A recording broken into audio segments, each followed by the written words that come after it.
dearly beloved, Boss Mike Cervera.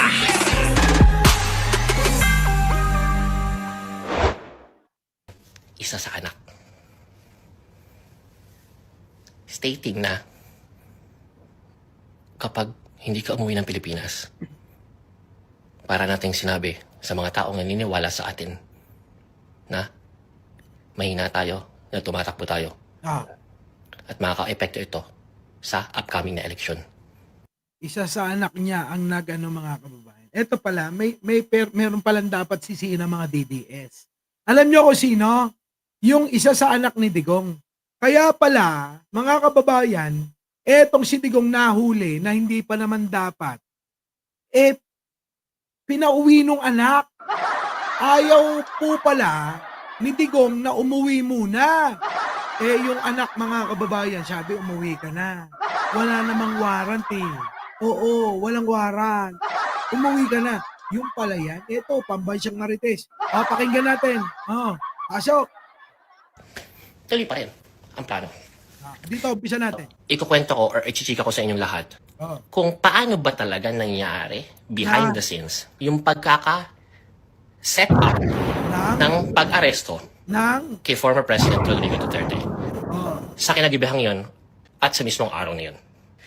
First, yung paglipad ni former President Rodrigo Duterte to Hong Kong ay matagal nang nakaplano at all. Long planned, tagal na siyang scheduled. So, definitely, yung paglipad niya from Davao, tama ba? Davao to Manila to Hong Kong ay walang kinalaman sa ICC warrant. In short, matagal nang nakaplano yung, campaign ba nila yun? Event ba yun? Or whatsoever, chuba chuchu ek sa Hong Kong? Matagal na yung nakaplano. Para sabihin o bigyan ng kulay na kaya siya pumunta sa Hong Kong para takasan yung ICC warrant is definitely not true. Na yung pag-aresto sa kanya ang nag-adjust sa Hong Kong. So, ano ba talaga nangyari doon, Sian? Punta sila ng Hong Kong. Saan nakakaalam nung ICC warrant? Meron lang isang source na tsumika sa Duterte team na may posibilidad na meron ng nakahain na ICC warrant. Yung source na yun ay galing sa kanyang group of lawyers. Ibig sabihin, mga kababayan, hindi talaga nila alam. Kasi si Rocky sabi niya walang warrant eh. Diba? Si Rocky din kasi tatanga-tanga eh. Alam mo, Rocky, dapat sisihin ka rin eh. Sinabi mo kasi na walang warrant. Ang warrant na niya, local lang, dito lang sa Pilipinas. Yung pala warrant na ng ICC. Ayun. O ano nangyari? Hindi umuwi. Tuloy. Stating na, I don't know how they call themselves. Sige, on my own words na lang, President Duterte, may posibilidad na paglabas mo ng Hong Kong, mag-i-issue bigla sa'yo ng ICC warrant. That night, bago sila lumipad, alam na niya. So, technically speaking, it will be very strategic na lumabas siya ng bansa. Kumbaga parang ganito yun eh. Okay, meron tayong planong paglipad sa Hong Kong, meron tayong event sa Hong Kong. Sabi mo, meron akong warrant. Walang dapat i-consider para hindi lumipad. Kaya nga. Walang dapat i-consider para hindi lumipad, mga kababayan. Diba? Yan po yung sinasabi ko sa inyo. Tuloy. Because it's very strategic na kung meron pala akong warrant, mas okay lumabas ako ng bansa. Tama. So, nalaman niya on that night na meron pala siyang warrant. Dapat i-consider, strategically speaking, practically speaking, na kung hindi tayo lilipad, dito na lang tayo sa Davao. Hindi. Pabor eh. On that night, tuloy pa rin ang plano. Siyempre, tuloy niya yan. Tuloy niya kasi magkakawarrant nga eh. Pero as much as possible, ito palang warrant na to talagang dapat wala makaalam. Sumingaw. Naalala niyo pa yung kauna-unahang article na hindi official mula sa isang website. Hindi to news agency na unang nag-release na former President Rodrigo Duterte, meron na daw warrant of arrest mula sa ICC. Walang naniwala, men. Pero, dahil dito sa isang website, hindi ko pwedeng banggitin kahit alam na ng utak ko kung ano yun bago ko banggitin dito. Dahil dun sa unofficial article, news article, yung website na yun, sabi ng group of lawyers, ni former President Rodrigo Duterte, I don't know. Bottom line, they're stating, hindi safe bumalik sa Pilipinas. Mauutak yung mga yan. The fact na merong sumisingaw na balita. Oh. Okay? Na meron kang ICC warrant. Tatandaan nyo, pag may usok, may apoy. Correct. Ganun naman talaga eh. At saka ilang beses na ba natin sinabi yan? Ayaw nila kasing maniwala. Kita nyo ngayon. Di ba marami nang naniwala sa akin? Bakit? Akala nyo kasi dati, lolo-ko lang ako eh. Akala nyo kasi dati, biro-biro ko lang eh. Nakita nyo lahat ng mga sinabi ko sa inyo nangyari. Di ba? Oh, meron bang hindi nangyari? Lahat nangyari. Oh, tuloy. Isa sa anak. Hmm. Stating na kapag hindi ka umuwi ng Pilipinas, Hmm. para nating sinabi sa mga taong naniniwala sa atin na mahina tayo, na tumatakbo tayo, Ah, at makaka-epekto ito sa upcoming na election nako. ng ating mga senatorial balls and even the big one on 2028. Nako. Yung isang anak, O yan. I think, Ah. I don't know how they call, tatay, papa, daddy, I don't know, I'm not sure. I think, kailangan mong bumalik sa Pilipinas to show all of them na hindi tayo basta-basta tumatakbo. Pero, sabi niya, before natin gawin yan at before natin pagdesisyonan yan, Hmm. tatawagan ko muna yung insider, yung contact natin sa loob. Yan, tatawagan daw, sabi ng anak. Dahil may insider daw. Ha? Sino yung anak na yan? Sino? Tuloy. Eto na ang plot twist over plot twist. Ready ka na ba? Baka di mo kayanin, baka isipin mo. Dahil siya pinapanood ng kwentutan. Tinawagan na yung contact sa loob. Oo.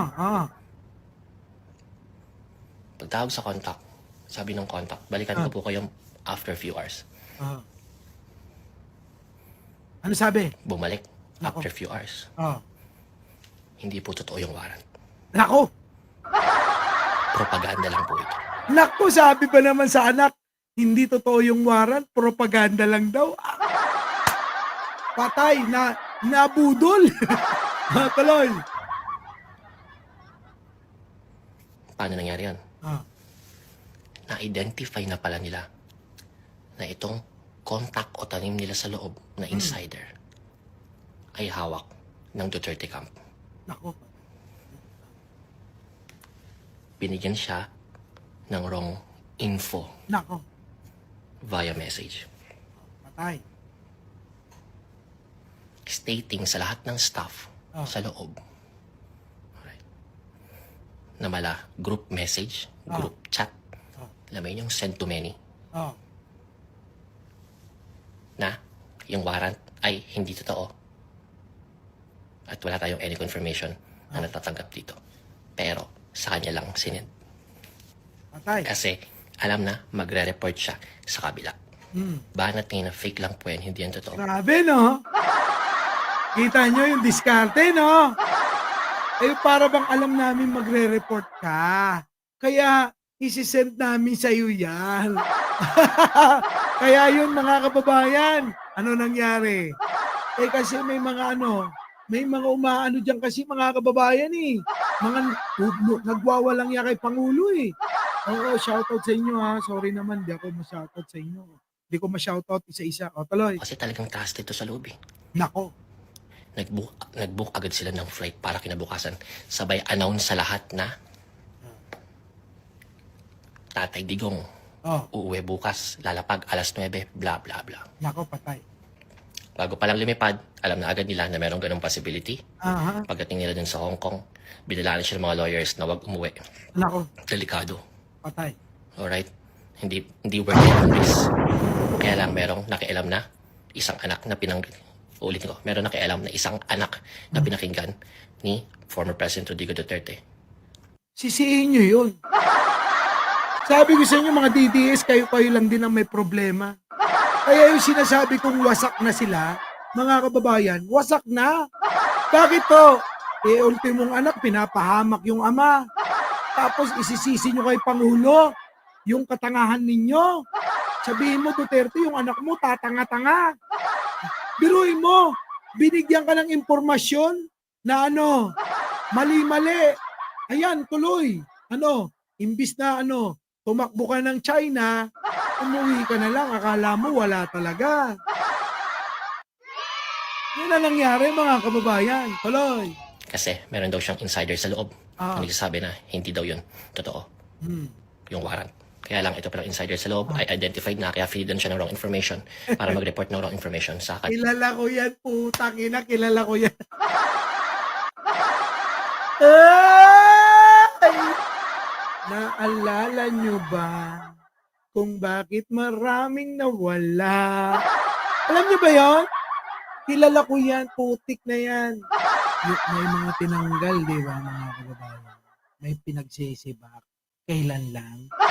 Kasi mga kababayan, yung mga iba dyan, mga kababayan, di ba? Pag may narinig, ang mga buwisit, walang loyalty kay presidente. Pag may narinig, nire-report sa kabila. Kita nyo mga kababayan, di ba? Ayun, sinibak. Di ba? Kilala ko yan. Na-post ko na nga yan. Tuloy. Nilang kampo. Kaya napilitan siyang umuwi. Then, boom, the rest is history. Ay, yun po yung katotohanan. Alam nyo, chismis lang yan, parang ako. Pero ito, iba rin yung informante niya. Kaya tingnan nyo mga kababayan, wala na, nawawala net. Hindi yung net mo yan ang nawawala, hindi ako. Oo. Diba? Randy Reyes, mag-PM ka na. Yung relo mo, bibigay ko na. Nasaan ba yun? Oo, ano na? Bibigay ko na lang sa kanila. Sabihin mo lang kung ibibigay ko na.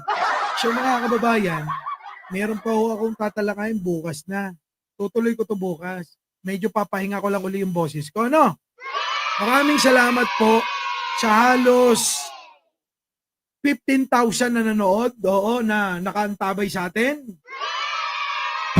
At maraming salamat din po sa mga bagong subscriber at mga solid Mike Cervera Vlog. Maraming salamat. At sa inyo po, yung mga gusto ko lang sabihin mga kababayan, yung mga jacket ay yung mga t-shirt po ninyo ay pinadala na ho kay Arnold Lopez. Kung meron ho kayong kukulitin niyo no si Arnold Lopez. Nasa kanya na ho yung mga t-shirt, mga kababayan, ha? I-distribute na lang ho sa inyo. So wag na ho kayo sa akin mag-PPM, ano? Oo, ha? Wag na. Kay Arnold Lopez na ho diretso. Muli, mga kababayan, sa mga hindi pa nakapag-subscribe dito, para tuloy-tuloy natin na anak ko, mga kababayan, bukas 20 mil na tayo. Parang kailan lang, Parang kailan lang. So mga kababayan, opo, muli, ako po ang inyong lingkod. Mike Cervera po, lagi nagsasabi, wala man akong boses pero gusto ko kayong makasama. Wala silang magagawa. At syempre, mahalin natin ang ating kapwa, pagdasal po natin lagi ang ating bansa. Magandang umaga, magandang hapon at magandang gabi. Sa mandako ng mundo, narong kayo. Syempre, magandang buhay na rin para sa ating lahat. Our beloved Boss Mike! Boss Mike!